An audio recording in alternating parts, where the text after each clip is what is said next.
Сабрыч, как дела? Нормально все идет? Сейчас пройдем сектор. Процесс, когда ты из сырья получаешь готовую продукцию, это очень завораживает, это интересно. И этим надо жить.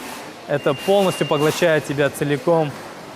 И ты, в принципе, ни о чем другом думать не можешь, кроме как о производстве и качественном производстве, развития твоего продукта вперед. Азамат Серикович Нургазин, директор предприятия ТОО «Акбарс НК» в городе Рудном.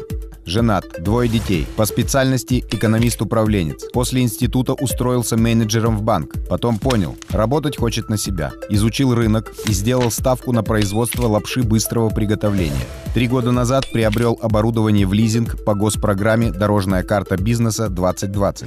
Чтобы заварить лапшу быстрого приготовления, нужно не более 5 минут. А вот ее производство достаточно трудоемко. По словам Азамата, успешный бизнес на 90% зависит от грамотной организации рабочего процесса. Сырье для производства продукта закупают за границей. При этом бизнесмен не раскрывает рецептуру теста. Над его разработкой трудился лично. Это помогло завоевать любовь потребителей и конкурировать с мировыми производителями на отечественном рынке.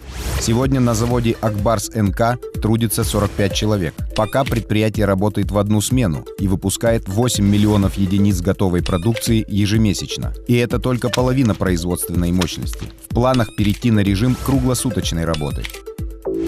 Поиск денег – самое сложное в становлении бизнеса, говорит Азамат. И признает, взлет на старте без государственной поддержки был бы затяжным. Стоимость проекта в Рудном достаточно большая, порядка $1 миллиона.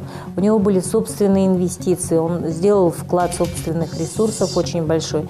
И вот с поддержкой дорожной карты бизнеса 2020, воспользовавшись инструментом субсидирования, у него появилась уникальная возможность по льготной ставке финансирования профинансировать производственный проект по производству лапши быстрого питания. Секрет успеха бизнесмена прост – здоровые амбиции, честность и упорство.